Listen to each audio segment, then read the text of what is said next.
Welcome students. Today I am going to start with the new chapter of your civics book. The name of the chapter is How State Government Works. As we all know, government in India works at three levels. That is at national level. Then below that we have so many states. So government works at the state level and then at the local level. In this chapter, I am going to discuss with you the organization or the structure of the state government.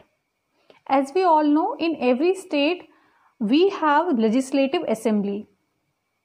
So, in every state, we have legislative assemblies. What are these legislative assemblies? This is the place where all the MLAs come together and they discuss and debate on different issues, and finally they take decisions regarding that any issues that is important for the welfare of the people. So this is the place where all members come and discuss various matters. So as we all know, in India, every state we have legislative assembly and members of these assemblies are called MLAs. That is member of legislative assembly. And these members are elected by people. These members are elected by people, and that's how they form the government, because these MLAs are elected by the people to represent the people. That is why they forms the government. And how these MLAs are elected? So basically India में जितने भी state हैं, these state are divided into different areas.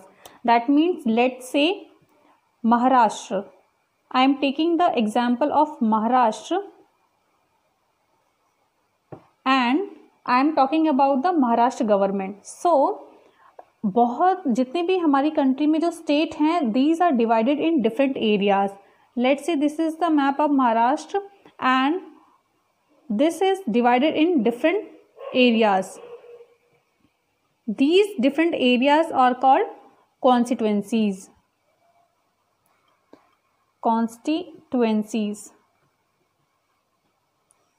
So basically people from these constituencies, that means different constituencies, vote and elect one person who represents them. That means जो MLAs होते हैं वो कैसे choose किए जाते हैं, जो ये different एरियाज हैं, पहले तो जो स्टेट है different एरियाज में डिवाइडेड है और यहाँ पर जो लोगों के जो रिप्रेजेंटेटिव्स हैं वो यहाँ पर इलेक्शंस के लिए खड़े होते हैं और उसके बाद जो लोग हैं यहाँ पर वोटिंग करते हैं. तो उसके बाद ये वोटिंग करने के बाद जब ये वोट करते हैं उसके बाद ये क्या इलेक्ट करते हैं? These are electing MLAs, that means member of legislative assemblies. These MLAs are part of legislative assembly and these MLAs form the government. Basically जो ये MLAs होते हैं they belong to different political parties. So जितने भी MLAs हैं they belong to different political parties और जिस party की जो मेजॉरिटी हो जाती है, that means any political parties whose MLAs win more than half the number of the constituencies in a state get the majority. मैं यहाँ ये कहना चाह रही हूँ जैसे कि लेट से फॉर एग्जांपल किसी भी स्टेट में जो कॉन्स्टिट्यूएंसीज हैं वो 100 में डिवाइडेड है. दैट मीन्स 100 में हमने जो कॉन्स्टिट्यूएंसीज हैं उनको डिवाइड कर दिया है. अब मेजॉरिटी के लिए एटलीस्ट किसी भी पॉलिटिकल पार्टी को 50% से ज़्यादा के सीट्स उनको मिलनी चाहिए. दैट मीन्स कि एटलीस्ट 51 जो सीट हैं वो एक पर्टिकुलर पॉलिटिकल पार्टी को मिलनी चाहिए to form the government. So any political party whose member और whose MLAs win more than half the number of constituencies in a state get the majority.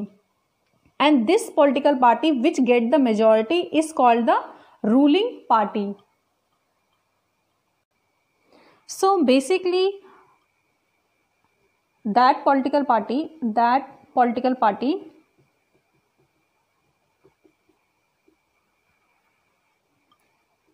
which get the majority is called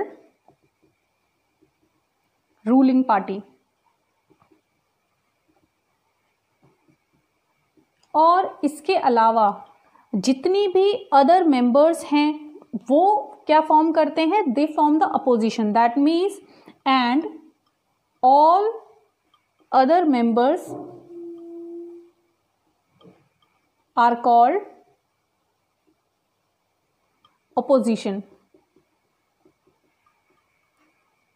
So basically जो ruling party होती है, this party forms the government.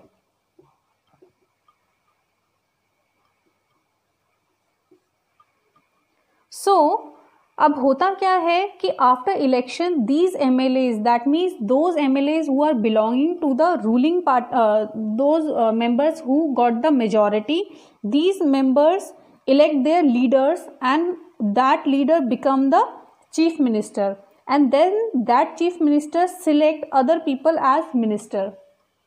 So basically यहाँ पर हमने क्या सीखा है, हमने ये सीखा है कि जो स्टेट है, कोई भी स्टेट है इंडिया में, वहाँ पर एक लेजिस्लेटिव असेंबली होती है. उस लेजिस्लेटिव असेंबली के जो मेंबर्स होते हैं उनको MLA बोला जाता है. इन MLAs को इलेक्ट कौन करता है, these are elected by people and these people are voting from different constituencies. So these MLAs are elected by people from different constituencies.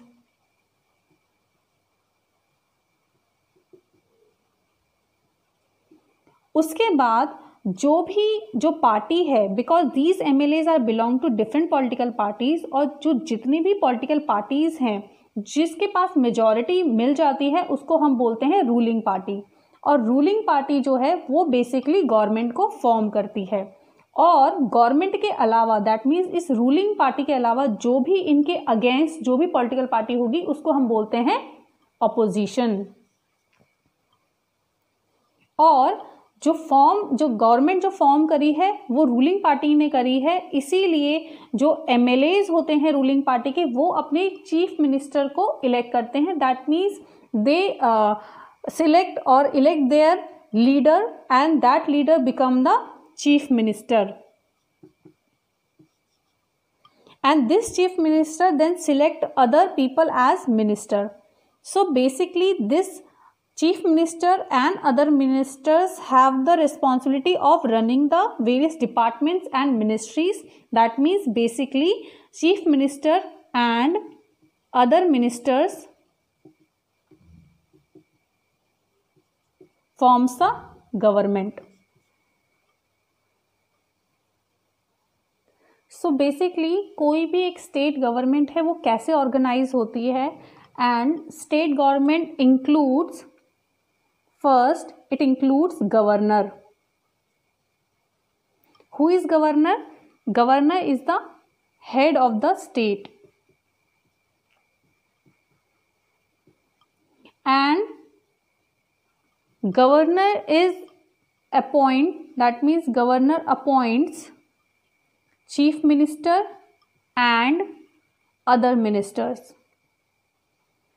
That means जितने भी जो चीफ मिनिस्टर हैं वो एक स्टेट का गवर्नर अपॉइंट करता है, और बाकी दूसरे जो मिनिस्टर्स हैं जैसे कि डिफेंस मिनिस्टर है या फाइनेंस मिनिस्टर है या किसी भी स्टेट का होम मिनिस्टर है, उनको भी गवर्नर ही अपॉइंट करता है.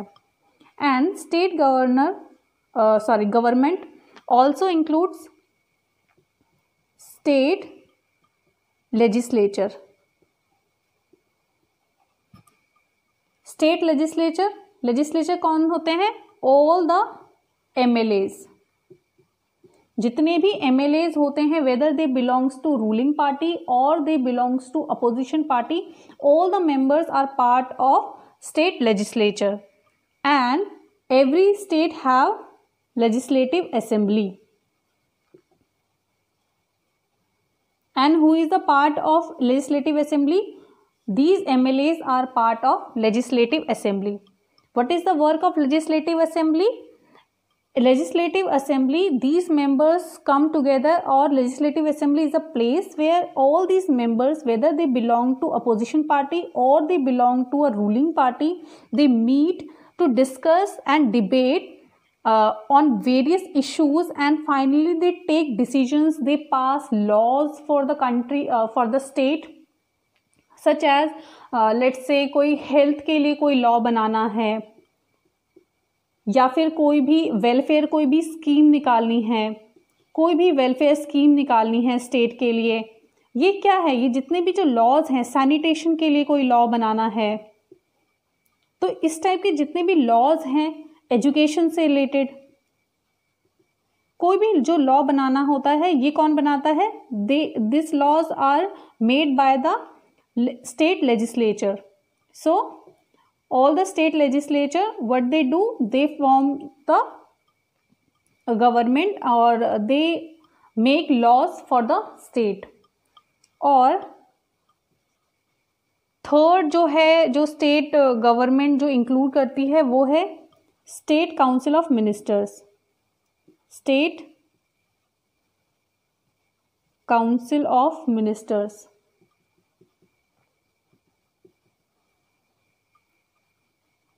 स्टेट काउंसिल ऑफ मिनिस्टर्स में कौन कौन है?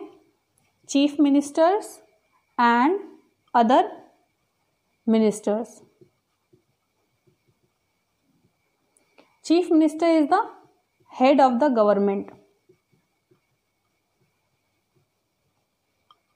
सो basically this is the organisation of state government. एक स्टेट में गवर्नर होता है, स्टेट लेजिस्लेचर होता है और स्टेट काउंसिल ऑफ मिनिस्टर्स होते हैं.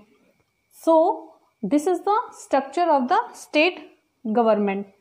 So basically कोई भी एक डेमोक्रेसी है, वहाँ पर जो भी लॉज वगैरह पास किए जाते हैं, उनके बारे में एक तो जो गवर्नमेंट है खुद भी प्रेस कॉन्फ्रेंस करके लोगों को इन्फॉर्म करती है कि क्या क्या लॉज हमने बनाए हैं, या फिर कौन कौन सी वेलफेयर स्कीम्स हैं जो लोगों के लिए बनाई गई हैं.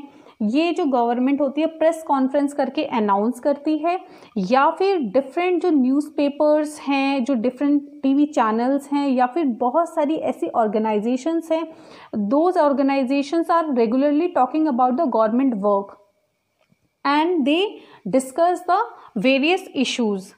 सो बेसिकली ये जो है गवर्नमेंट कैसे वर्क करती है, हमने ये ऑर्गेनाइजेशन या फिर स्ट्रक्चर हमने स्टेट गवर्नमेंट का समझा. लेकिन आपको ये समझना बहुत ज़्यादा ज़रूरी है कि किसी भी स्टेट गवर्नमेंट में या फिर किसी भी डेमोक्रेसी में अगर मैं बात करूं, डेमोक्रेसी में it is the people who elect their representatives और द एमएलएज या फिर एमपीज. दैट मीन्स कोई भी डेमोक्रेसी है उसमें जो लोग हैं they have the main authority because they are electing these MLAs to represent for them and for making laws for them, to welfare, to make laws for their welfare.